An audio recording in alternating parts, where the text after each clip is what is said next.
Welcome to Not Without Our Pets, Keeping Women and Their Pets Safe. My name is Ximena Salgado-Santamaria, and I am a research associate at the Institute for Human-Animal Connection, or how it is commonly known as IHAC. At IHAC, I lead the research and evaluation for over 30 animal welfare organizations working to improve access to veterinary care in historically excluded communities across the U.S. through the PetSmart Charities Incubator Project. One of our incubator organizations just happens to be Ruthless Kindness.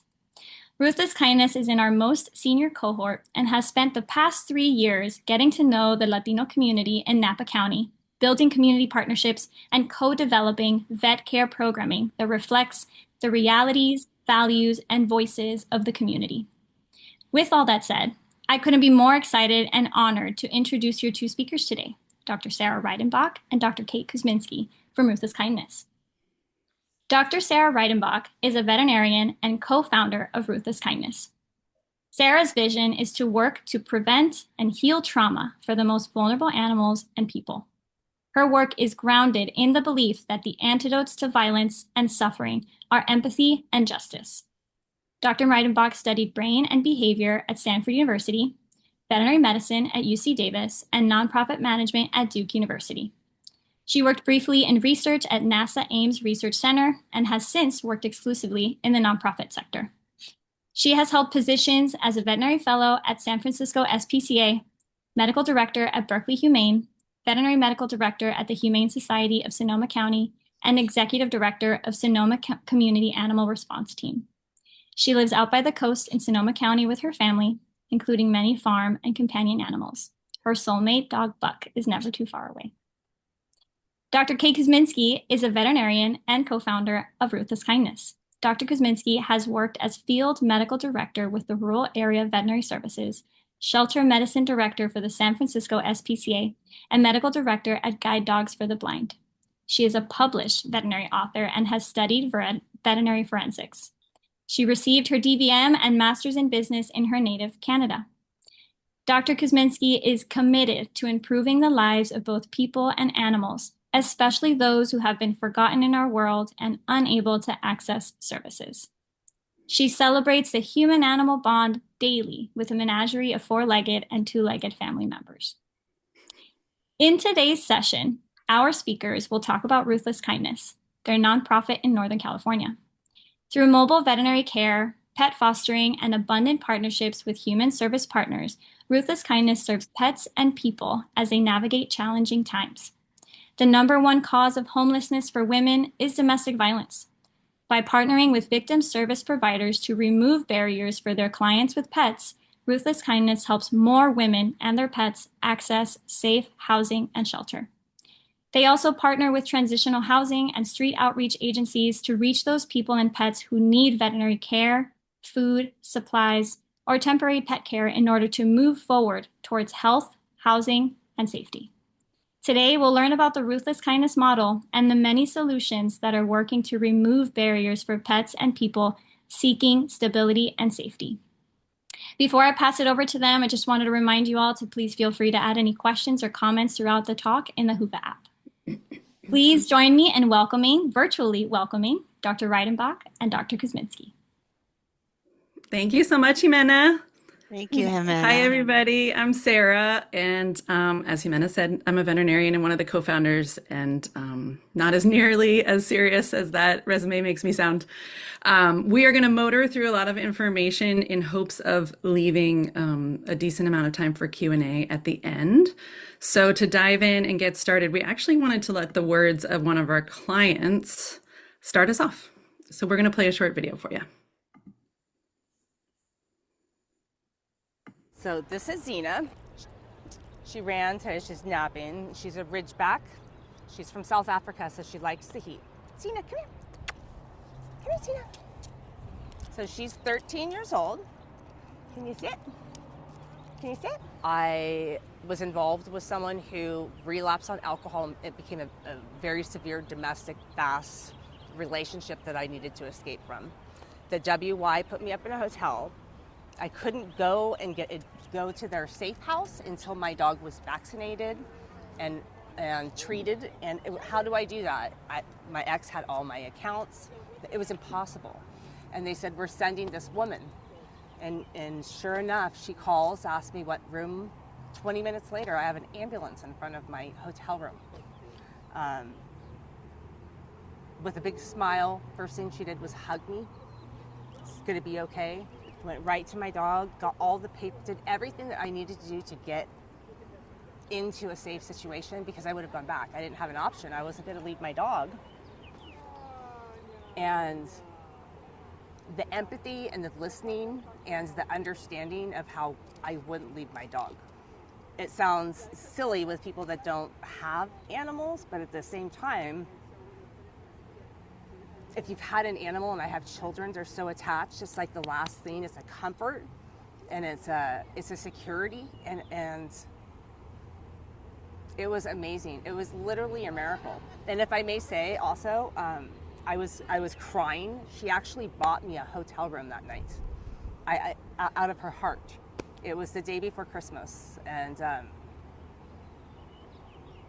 literally that was the turning point of my whole homelessness, and having hope for humanity, and having people that understand how important animals are, you know, especially when you're going through such a hard time and people are so judgmental in the world, and the COVID and the negativity. To just have someone that's non-judgmental, that you always have there, no matter what, is pivotal to making it. Pivotal. I wouldn't make it without my dog. When they could make so much money on a small animal, the veterinarian, to give their time, their money, their heart to an animal, and to someone in need, is life-changing. And it changes my life, which is going to change other people's life. I'm going to pass it forward. And here I am today. What can I do for you guys? You know, please. I want to be involved with what you're involved, because of the way it made me feel. I want to contribute to. What can I do? I'm forever, I can get emotional, but yeah, I'm forever grateful.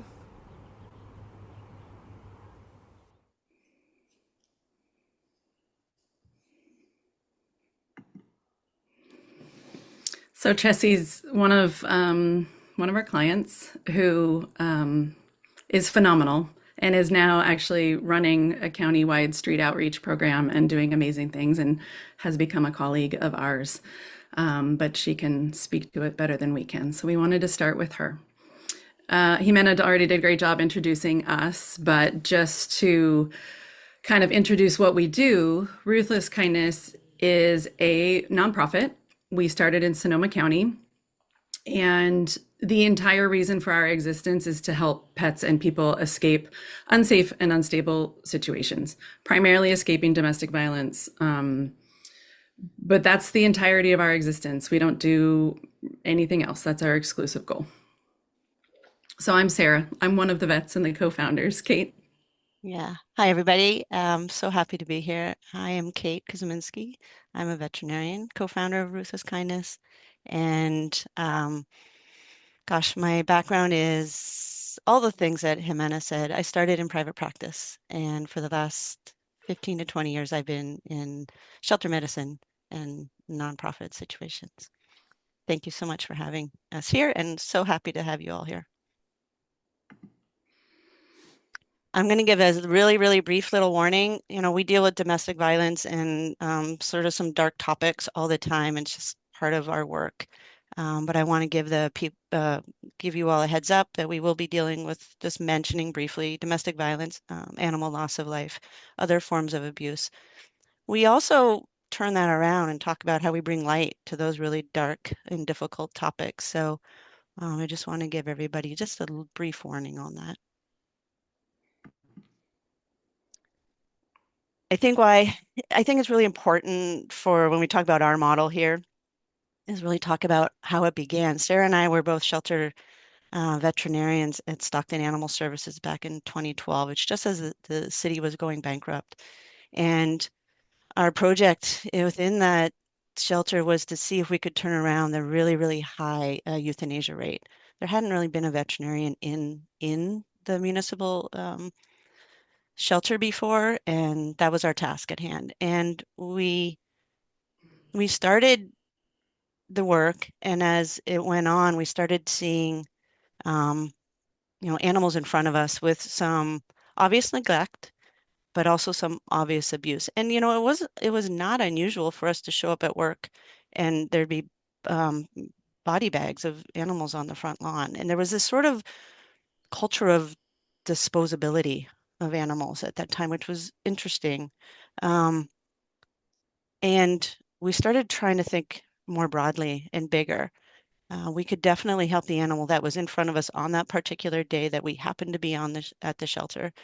Um, but when we started to really think about things at a higher level, we started wondering like, what was going on in the community that this animal ended up here. Because there was many animals that were obviously um, loved dearly. They'd come with notes from their family who wanted more than anything to keep them in their family, but they couldn't. So we started to wonder, how do we prevent the suffering from happening in the first place and prevent this animal from coming into the shelter at the very start? And as probably everybody here knows, there's over 20 million animals who are owned that live in poverty in the United States. And those aren't animals that end up in shelters. Those are animals that won't see a shelter. They won't see a veterinarian. They are living in poverty with their guardians and their families. And thankfully, there is a growing group of animal welfare agencies, professionals who are working to improve the access to veterinary care, which is fantastic.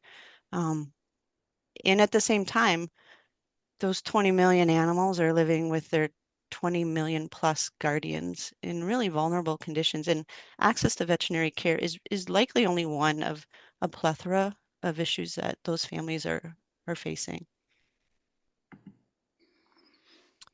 And so where we've evolved to is really our understanding over the years is that suffering animals are linked to suffering people. And this might sound simple, but for us, it's really formed the work that we do. Whether it's an animal in the family, if that family is experiencing food insecurity, their pet is as well. If that person is experiencing housing instability, housing insecurity, so is the pet. Um, there is this incredible link between animal abuse and interpersonal violence and domestic violence, and that's something that we really thought about and learned more about as we were working in the shelter back in Stockton. The vulnerability when a disaster happens that animals and humans face, access to veterinary care, access to healthcare, exposure to the environmental elements, and the vulnerability of being a senior, being an elder.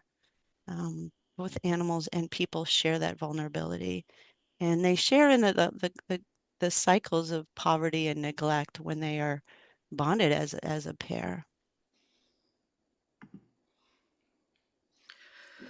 I want to go through a quick snapshot of the research that informs what we do. Before we get into the nuts and bolts of what we do, we just wanted to make it very clear why. So this slide in particular is about child abuse and animals. There's a lot more research than this, but this is a snippet that I just want everybody to kind of be aware of so we have a baseline of knowledge of where we're coming from. So for example, across studies looking at children in interpersonal violence affected households, children witnessing threats or harm to their animals ranged from 25 to over 57%. In US pet owning families, there's an 88% overlap between animal abuse and child abuse in the same home. Over 60% of women with children who are residing in a domestic violence safe house or shelter report that their children saw or heard pet abuse, and 67% of the children in shelters indicated that they had seen or heard their pet being hurt. Across multiple studies, we've got 51 to 78% of children in abusive situations who risk their own safety to intervene and protect their pets. And of course, it's intuitive, but researchers have also concluded that the children inserting themselves is a sign of really how essential those relationships are to those children. In a study just of 5-year-olds, 42% spontaneously mentioned that their pet was who they would turn to if they felt sad, angry, or needed to share a secret. And this is, of course, particularly relevant in households where safety is an issue. We've got more than 3/4 of kids in the US who have pets in their house. And so children are now more likely to grow up with pets than with both of their parents living in their home. Little snapshot of research looking specifically at domestic violence and animal abuse and that link. We've got a dozen studies, that show that up to 48% of domestic violence victims will delay leaving an abusive situation, or they will return to their abusive situation simply out of fear for the safety of their pet. Only 19% of domestic violence safe houses are currently pet friendly. That is a slight improvement. It is something people are working on, but it is a huge gap still, the difference between the 48% and the 19%. 71% of pet owning women entering women's shelters report that their batterer had injured, maimed, killed, or threatened the family pets for revenge or for control. As I'm sure many of you know, perpetrators of domestic violence frequently exploit the human-animal bond with threats or with actual harm. And of course, that's a tactic for control, to prevent somebody from leaving, or to punish them if they do leave or try to leave. We see this one every day. Survivors choose to live in their car with their companion animals rather than leave them behind. And they also report that if they do have to leave their animals behind with an abuser, that they've lost a really important source of support. This one is very relevant to this conference and super important overall, that domestic violence is widely acknowledged as the leading cause of homelessness amongst women here in the US. I'm not sure if you're familiar with the PALS survey yet, but it's a really great, large study that was completed with Urban Resource Institute and the National Domestic Violence Hotline in 2021. And the specific purpose was to look at domestic violence and pets. A couple of the findings there on the right side, that 97% of respondents said that keeping their pets with them is an important factor when they're deciding whether or not to seek shelter and leave domestic violence. 50% of respondents would not consider shelter for themselves if they couldn't take their pets, and 91% of respondents say that their pet's emotional support and physical protection are significant in their ability to survive and heal. I know all of us can resonate with all of these statistics, but it's always good to see the data to know where we're starting. So clearly we have a link in violence and vulnerability and risk between people and animals, but we also, as we all know, have a link in the good things, right? The joy, the healing, the emotional support, that human-animal bond, that positive side of the link between human animals is just as important, right? So this is one of our clients who came to one of our field clinics. She was totally obsessed with her beautiful dog, and we loved her shirt that she was wearing in honor of her dog.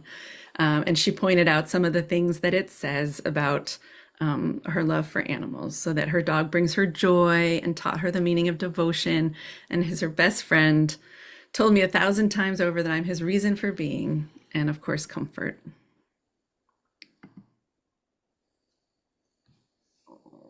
And so, what do we do with all of that information? We know the suffering animals are linked to suffering people. There are forgotten animals and people in every community, regardless of, socioeconomic demographics. You just have to look. We know at-risk people and at-risk animals coexist, and those risk factors that affect both animals and people, they overlap.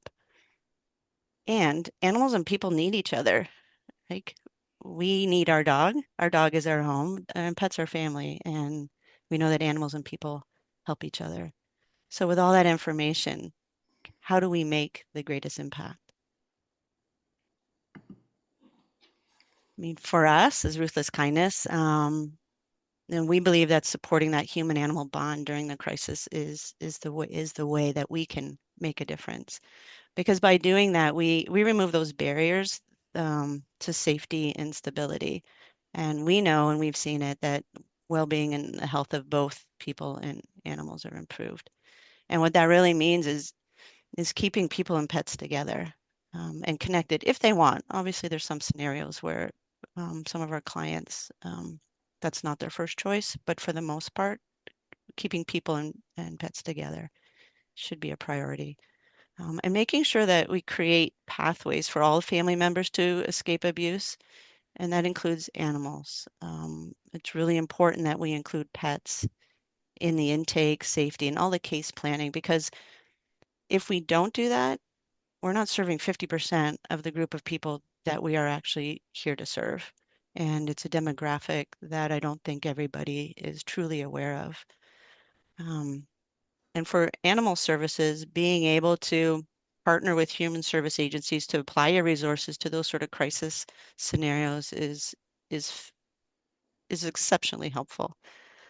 And in this scenario, in this situation, in this sort of area of work, it's so important to be creative and to embrace flexibility, embrace empathy, and trying to really listen to accommodate those that are really facing the crisis. We're small, which is a benefit for the most part, because we can pivot so quickly. We don't have a big bureaucracy or approval that we have to seek when a client tells us they need something. We can just do it. And because of that flexibility, we've been able to do so much. Like Chelsea was saying, Sarah bought her a hotel room because her human service agency couldn't get her another night. So we were able to do that without a blink of the eye. And it's that creativity and flexibility that's so important. And so then this leads us to our model, our ruthless kindness model. This isn't, this is definitely not the be all and end all, and this isn't a model that'll work for everybody, but there's components of it that I think, and pearls of it that might work for a lot of people. And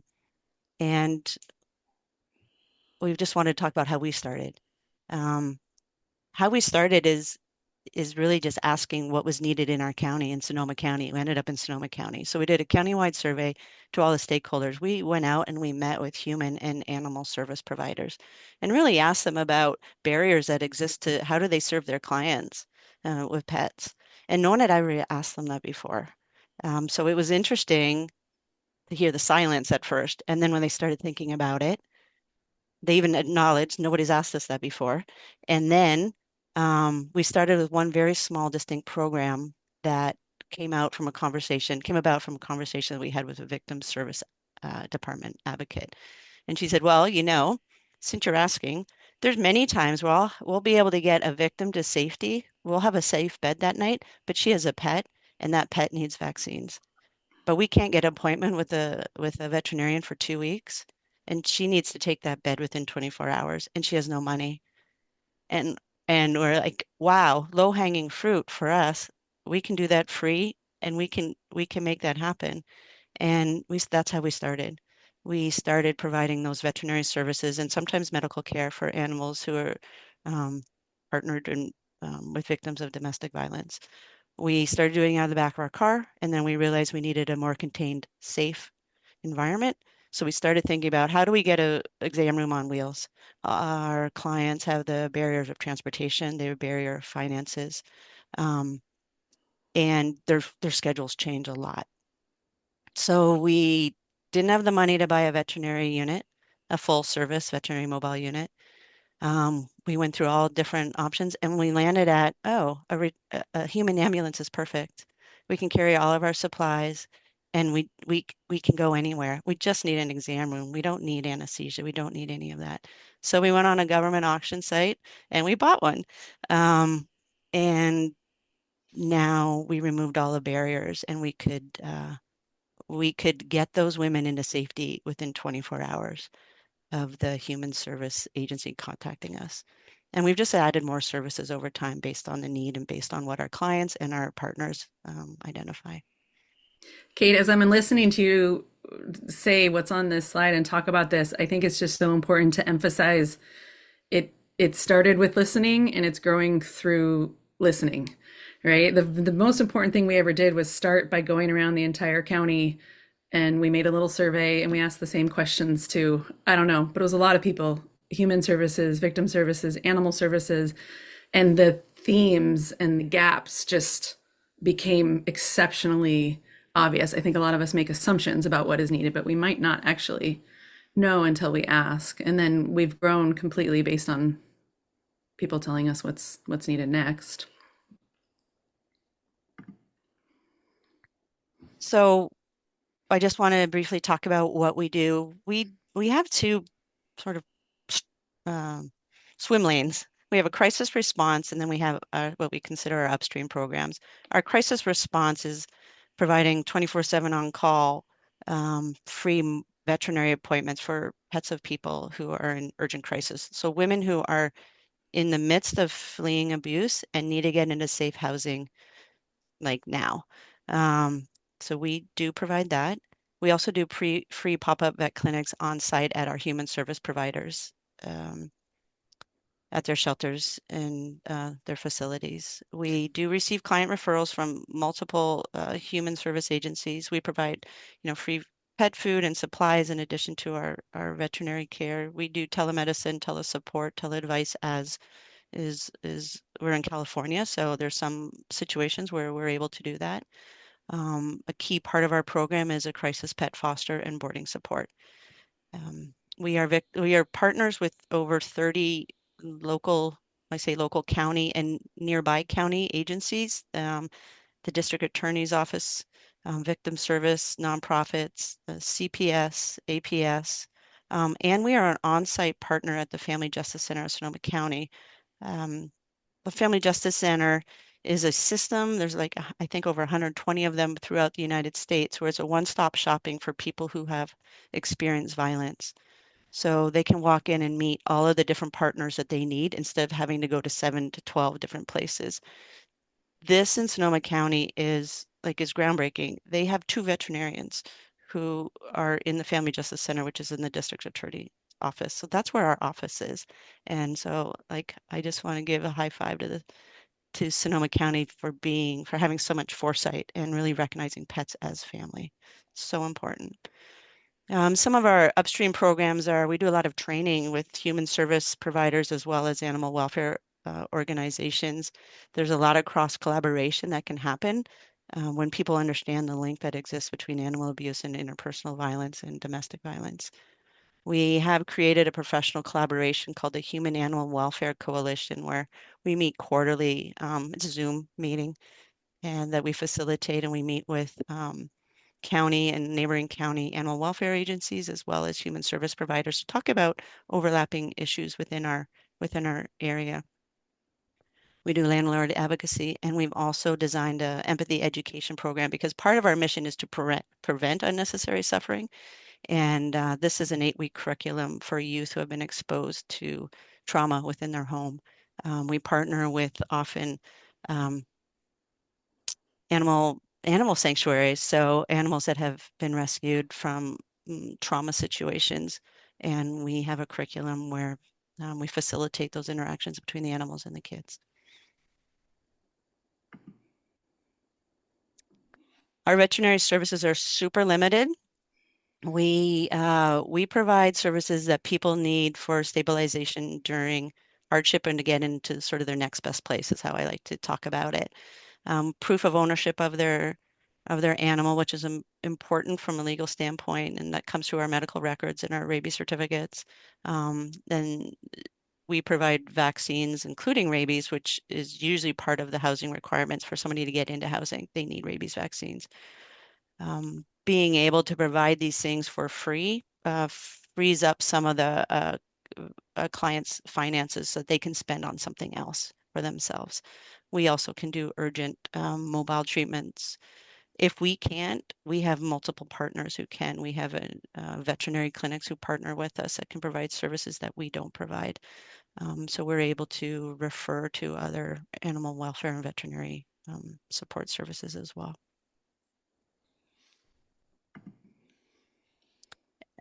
And this is what we don't do. We don't do surgery. We don't do spay neuter. We don't have any capability to do advanced diagnostics. We don't hospitalize. We are not the ongoing vet for our clients, although some clients like to think that we are. And we're not an emergency hospital. We are the Chipotle model. We have 5 to 8 things on our menu that we do real well. And we try real hard not to mission drift into like the expansive full menu that we could provide as veterinarians. But we know that by doing this and by focusing, we can do what we need to do to get somebody to safety, and that's our goal. Mission drift is really easy because everybody needs free vet care, but we are focused in what we do. And by doing that, we're able to help more people, more lives actually be saved. Just really briefly about our fostering program. I know a lot of animal welfare organizations have foster programs, and this is a crisis fostering, so it's a little bit different, but there is a lot of overlap. And our foster program is for owned animals. They're not for adoptable animals. 99.9% of the time, our client wants to be with their pet, but they can't. And in those situations, if there's no pet inclusive options that are existing, we have a great team of foster care providers on our list who we can call, and they will provide emergency fostering. It's usually fostering that is needed like tomorrow or today, which makes it a little bit challenging with people's schedules. There's huge confidentiality issues that are built into this crisis fostering program. And the other part that's a little difficult is that sometimes it's for an unknown length of stay. Usually it's for 30 days. Sometimes it's for 60 days. But we have a limit also of how long we're able to keep these animals in our foster care system. So probably some questions are just, what does this actually look like, since this is an atypical program? So we thought we would give a minute to just, what does this look like on a day-to-day basis for us? It looks like a lot of time on the phone, people calling, asking questions. A lot of the phone calls we get can be supported without us having to get in our mobile unit and go into the field. It might be somebody who needs instructions on how to include their pet in their protective order, or it might be a victim advocate who needs to know where a certain service. So a lot of it is actually telesupport. And then when clients actually need us to do something directly, it might be like we had a client very recently who actually, it was a teenager who called, and she was calling because she and her mom were living in their car with their puppy. And the only reason she was calling is because her puppy wasn't doing well living in a car, and she wanted to know if we could help the puppy. And when we talked to her, we found out that they were living in their car because they'd fled domestic violence, that they felt unsafe and scared in their car because they felt exposed. But they were worried about their puppy, and that's what they were dealing with first. So we were able to ask if they were plugged in with any resources for their own safety. They weren't aware that there were any resources other than the police. So we referred them to our partners at the Family Justice Center. They got there in under an hour. We alerted the Family Justice Center, so they were received well.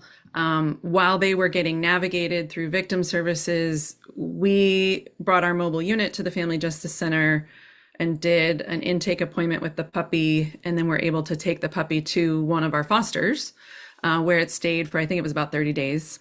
And the mom and the daughter were in the safe house by that night.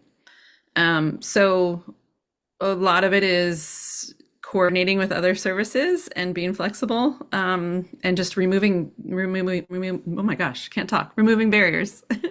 Yeah, and I think another good example is another client we had about 3 weeks ago. Adult Protective Services called us about a client, an elder who was being evicted from the hotel that she was at. She had been a victim of crime, and they had a placement for her in a women's shelter, but the dog was not vaccinated. So and that was the only barrier. I was like, And that shelter required pet licensing too. County We were like, oh, how licensing. can we get that done right away? Yeah. Yeah, so we went to the hotel that day. and the woman I think was 85, 82, and she was having some memory issues. We were able to vaccinate her dog, get it the paperwork that she needed, get what the shelter needed, and we also helped her get her dog license because it was an online application form. We were able to call the director of our county's animal services and say, how do we fast track this? Um, and we paid for the licensing. We don't do that normally, but that's what this client needed. And that in that moment, it was either that 82-year-old woman was going to be evicted and be on the streets, or we were going to do what we needed to get her in a safe place. And she was able to get in that night. So that's just another example. Yeah. I want to do just a couple very quick slides that are things I just want to put on everybody's radar. One of them is cross-reporting. This is huge. So I can say as a veterinarian that most veterinarians don't know that they are mandated reporters for animal and child abuse. So if you work with veterinarians, if you are a veterinarian, if you have a veterinarian on staff, this is a good thing to do a training around. It's not that you need to know that it's abuse. It's that if you have any suspicion, you report it. And they might have other information on the law enforcement end, and what you contribute helps. Animal control officers are also mandated reporters, and child protective services are discretionary reporters for animal abuse. So we all should be talking to each other. JC Dugard is a kidnapping victim who was kept in a backyard for a very long time, years. What she went through was absolutely horrific. And she also had a series of kittens in the backyard that she was allowed to keep temporarily. The parole officer who was checking on her abuser was not allowed with his jurisdiction to go into the backyard. However, if somebody had reported the kittens that had continued to go missing, animal control could have gone into the backyard, right? And so it's really important for everybody to be cross-trained because there's such an overlap in abuse between animals and people. And if we see and understand and cross-report, we can make a huge difference. Pets in protection orders is, actually, I believe Phil Arco is giving or gave a presentation on this at this conference. But we've got 42 states now where pets can be included in emergency protective orders. That's so important. That removes the reason why a victim may go back. It takes away some control of the abuser. So really important to write pets into protective orders. There's some reference information here. Another reminder, this has been so important for us in our whole county, is that pets are a gateway to helping people. So as I'm sure a lot of people know, you love to talk about your pet. You may not like to talk about your own problems or your own issues or needs, but advocating for your pet is a lot easier. And it's also a conversation that builds trust and rapport. And so we have found that pets are just a really great gateway, starting with the pet. And then it's kind of an icebreaker to get people to talking about the full picture of what's going on with their family and their full needs, their full risks, all of that. We've also had a lot of success piggybacking other services onto what we're doing. So we might do a field clinic, and our Napa clinics that Ximena was talking about, we've had a lot of other services come and set up right next to us. So we've had county public health come and do HIV testing. We've had law enforcement come and fit baby car seats into people's cars. And so it's a great way to get people out and engaged in other services. And Sarah, just before we go to the next slide, when we talk about piggybacking or the animal being the gateway to helping people, how that works, what that looks like for us is that on our initial intake form for the vet clinics and for our vet appointments, we have questions on that initial sheet. You know, often as a vet, you say any coughing or sneezing, any vomiting or diarrhea. And then we also ask about their own safety or safety concerns for their pet. And so we always make sure we have a look at that while we're doing the appointment so that we can immediately hook up to our human service agency partners to support that person.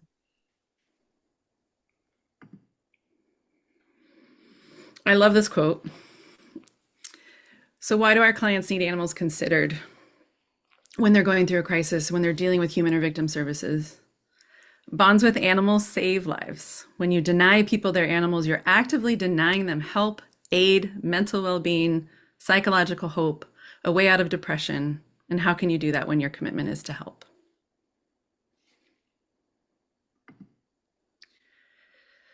Our clients are how we decide what to do with our services and with our funds. Our clients want to be believed, they want to be understood, especially why they don't want to leave their pets behind.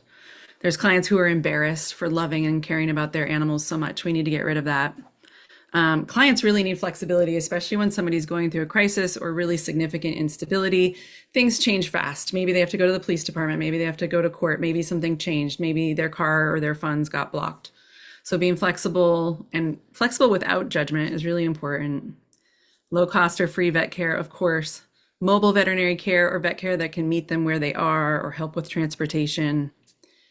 Veterinary care that can be available in a short time frame. It's not a huge amount of clients that need things really quickly, but when they need it, they need it.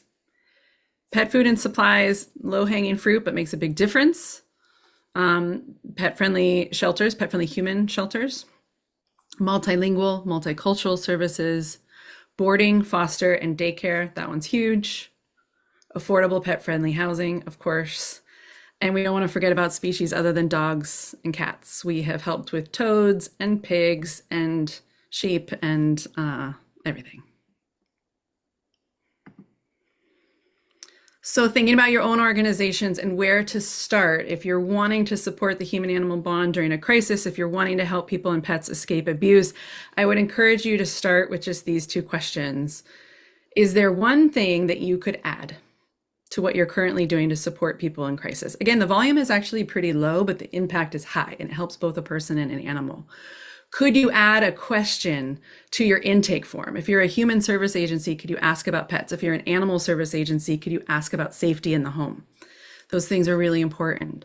Could you add a countywide survey and get conversations started with people around you? Or is there one thing that you can remove? Can you take away a barrier?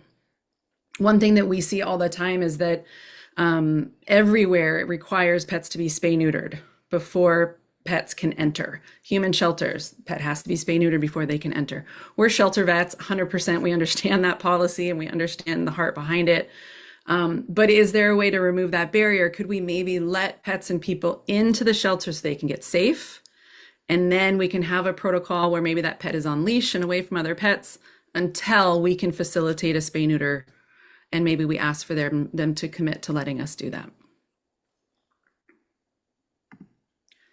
So this is our last slide. When we made this presentation, again, we just wanted to share the words of our clients. And so we just went on our phone. And these are some of the voicemails that were on our work phone. So we'll leave this here. You're welcome to, of course, read them. We want to, I think we have time for some questions. We definitely encourage anybody to reach out to us after this. If you want to chat about any of these topics, we're very available. Thank you so much for being here with us.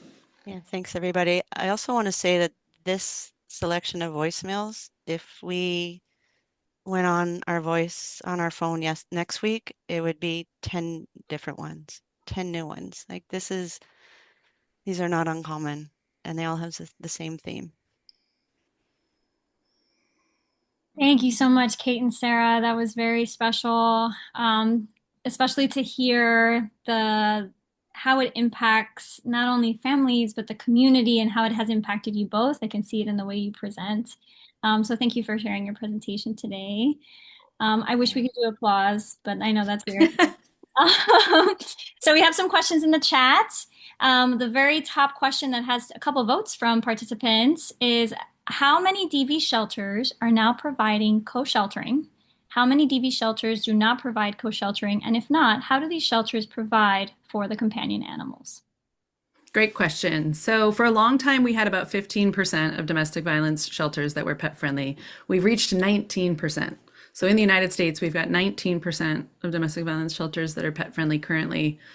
I would say that there's a lot of us working really hard on this, so it's changing. But typically, the typical model is that they don't even ask about pets. It's kind of on the survivor to figure out what to do with their pets so that they can enter the shelter. The conversation is just, if you need a safe house, here's a bed for you. Pets can't come. Do you want it or not? That's how it's been. It is changing, thankfully, and there's a lot of cool creative solutions that are starting. There's crisis fostering programs, crisis boarding programs.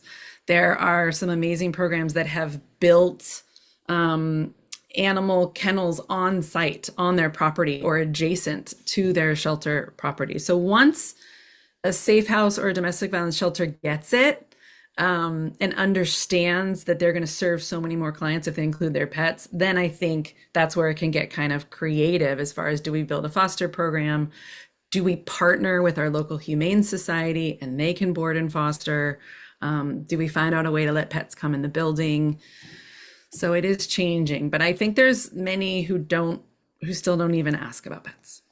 Yeah, I think you're absolutely right, Sarah. You know what? We live in Sonoma County, wine county, wine country. Napa County is a neighboring county of ours. Marin County, fairly affluent counties. There's no pet-friendly safe house.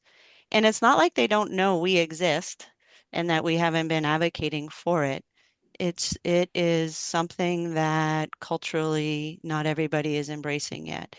When you ask about what would they do, like I know in our own county, because I know how many women that we serve and their pets, and it's the local safe houses referring the clients to us.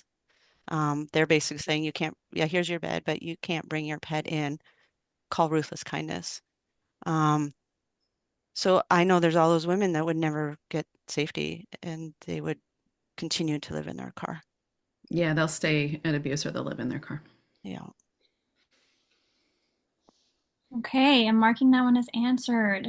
Next one we have is, if one policy change could be implemented at the federal, state, and local levels, what changes to policy would you ask for? I mean, this could be a whole presentation. I think if I were giving the right answer as far as what I think would save the most lives, it is cross-training and cross-reporting. Every child protective officer and adult protective social worker and animal control officer should be trained on the other types of abuse. So animal control should be trained on child abuse and what to look for. Child abuse should be trained to look at animal abuse, and then they should be trained to cross report. And if we did that, we would catch abuse so much earlier. We would collect more evidence because the different departments would be compiling evidence, and we would get accountability and safety faster. So I think I would do mandatory cross-training, cross-reporting. And there are some state level policies. I don't know how good the follow through is, but that one's starting. I would somehow I think that including pets and protective orders has been a huge win. So, and the fact that there's so many states now that have that's fantastic. I think I'd make it mandatory to include the pets in the pathway for domestic violence support programs. Yeah, And most of it's our not time optional. is, yeah, making it not optional and making so everybody realize that pets are family. Pets are part of the family, as are children. Yeah. And the other part for me is we spend most of our time supporting pets who can't get into safe houses.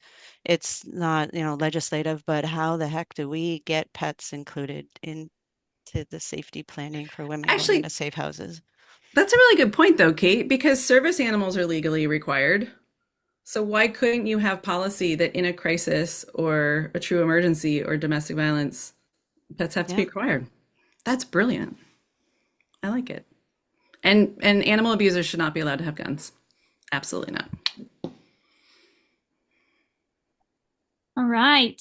Okay, next question. Can you share more? So going back to the foster model, can you share more about the foster and boarding support model? Have you had issues with owners not coming back for their pets, and how do you recruit fosters? Okay, great question. So we Yeah. have a few boarding partners We have MOUs with a couple boarding facilities. There's one that we use primarily. They give us a nice discount. We have an account with them. When we have somebody who needs their animal to go somewhere today, we're not going to have time to mess around with finding a foster. We go straight to boarding. For our fosters, And that's usually we, for like a 10-day max. yeah, Emergency boarding boarding would be is for a limited. 10-day max because it's Yeah. so expensive. Our fosters, recruiting is always a thing. But one of the things that helps is, we're not a humane society or a shelter that's asking our fosters to always have an animal in their house. This is more of being on call. You're kind of like you're on an on-call list. And if we have somebody who needs foster urgently, we go down the list with anybody who can take that kind of animal and we just call and see if they happen to be available. So the people who are on that on-call list, if they're available, they are doing a huge service, but they're not like it's not like they're always busy and always working. We have recruited social media, email, press, at our events. We put calls out there, On our website. flyers. Yep. Yeah, have an application on our website. Were there other parts of this question, Ximena? No, it was more about how do you recruit, but there was a question on how have you had issues with owners not coming back for their pets? Oh, yeah. Yes. Rarely, but So yes. not commonly does an animal get fully abandoned. What often happens is we offer 30 days, which is our max, and then it's like, I still don't have stable housing. Can I have more time? I'm still at the safe house. Can I have more time? And so that has been an issue, but we understand that that's also we can't expect there to be a clean timeline, especially when we're dealing with somebody recovering from abuse who's got custody and legal and financial issues. So the way we handle that is we never offer more than 30 days to start. So we offer 30 days, that's the max. If we are approaching 30 days and we have a client who is engaged, making progress, clearly devoted to getting their animal back, we'll then do an extension. If they are not looking like they're really going to be able to take their animal back, it's really heading towards more of an abandonment thing, then we start having questions about rehoming and we'll work with our local shelters to do a surrender and get that animal a new home. That reminded me also of just going back to the policy question, pet inclusive housing, huge. That is the policy that I think that would be a game changer if we had more pet inclusive housing options in our area, and I know in everybody's area That's as well. true. One of the safe houses that we work with says, well, why should I become pet friendly? Because Yeah, after the safe house, it's not like they're going to be able to find a pet friendly place to live, exactly. right? Which we can debate that, but we still want to get them out of abuse to start. Yeah. And housing that's inclusive, right? Like not with all the restrictions. Yeah, exactly. Okay, so there's a follow-up, another question very similar. So we at Sassawan Safe Haven of the Women's Center in Marquette, Michigan, have been unable to find and keep foster families. What do you do to recruit? But the unique part of this question is and retain your foster home. So how do you retain your foster families? That's a really great question because when there's not constant engagement, right? Like we might get 3 people who need emergency foster one week and then we don't have anybody for a month. So what we started doing for engagement is sending out a newsletter with photos, impact numbers, letting them see how important the issue still is. We also started doing happy hours. We've got a great dog-friendly little pub, and we invite all our fosters down and just share stories and have a beer together. So that's our retention program. And thank you letters. I think saying thank you is helpful. They're an important part of the team and they know that, right? They get some merch, they get very sincere thank yous. We spend a little bit of time with them and give them updates. Nice. Okay, we have 2 more questions. Is your data from USA only? Does it specify which data? It came up during your presentation, so I think it was when you were first presenting all the data. Yeah, I think for most of them, it's specified in the sentence, and most of it is US only. Um, and a significant amount of them have links. So I don't know if there's a way to share these slides, but the links will take you to the full study as well. The majority of it is US only. Okay, and last question. So are you a 24/7 operation? Yeah, we are. And we are, technically we are. And we often don't, people don't need our services 24/7 for the most part. But if, say, a victim's advocate were to call us or someone was fleeing abuse during the night, yeah. We always have somebody with a phone, but it's not like being an emergency dispatcher because the volume is not that high, right? And so what it looks like, for example, if I were still at the Humane Society and I were adding this program, I would have the person running this program or one of their staff carry a phone. Somebody has to carry the phone at all times. And then when calls come in, we immediately listen to the voicemail. And if it's like, I'm trying to flee domestic violence right now, this is what's going on, then that person will get responded to immediately. But oftentimes it's, hey, could you give me a call? I want to find out what you do. And then, we call them back during business hours. So it's not as crazy as it sounds. No. It's more through the weekend versus overnight, like when the That's consistent true. calls. Yeah.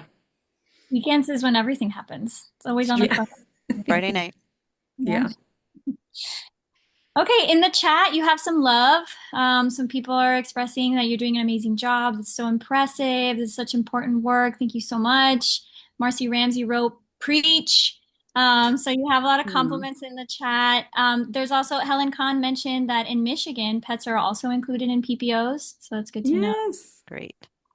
She also mentioned it took our Women's Center, Harbor House, many years to add questions about pets during the crisis call. It's not part of the protocol. We do not co-shelter, but we do have services, housing, veterinary care for pets. Oh, nice. I will throw out there to anybody who's still on this call, if you are at an organization that you feel like your board or your leadership may not get this issue, but you want this to be something, have us do a training. We can come and do a presentation like this for your staff. We'd be happy to have a meeting or a presentation or a training and just help as veterinarians sharing this information. Feel free to call on us. Let's see. We also have someone mentioned that including pets in protective orders and mandatory cross-reporting are really good ideas to put into policies. This is so clever, they added. We use boarding facilities for dogs, emergency boarding with our local animal shelter where we have an MOU. This is for 7 days, and the dogs go to a boarding facility, and they use foster homes for cats. So just sharing different things that. That's Great. awesome. Yeah. Love that. That's great work. Someone said they love your ideas for retention. And someone else mentioned we get requests multiple per day in Houston. It doesn't feel like there is any other services for boarding in our area. It is very overwhelming. Thank you for all you do. You're welcome. It is overwhelming. And I think if you can just do one thing, then that's a step forward. I think trying to do everything is overwhelming. And that's where we shut down Definitely. and do nothing, right? If your organization can do crisis fostering for 2 animals a year, awesome. Open up those two spots. That's a start, and it's something. And then somebody else will see what you're doing, and they'll copy you. And so yeah, doing that little piece you can. Great. I think we're at time, right? Anyone else have any last minute comments in the chat? I don't think so. Sarah, Kate, any last things you want to add? No, I thank just you, really Ximena, though, for your support. Yeah, thank you everybody for attending. Great questions, and they've spurred some thoughts in my mind as well. So I appreciate that. Thanks, everyone. Chasing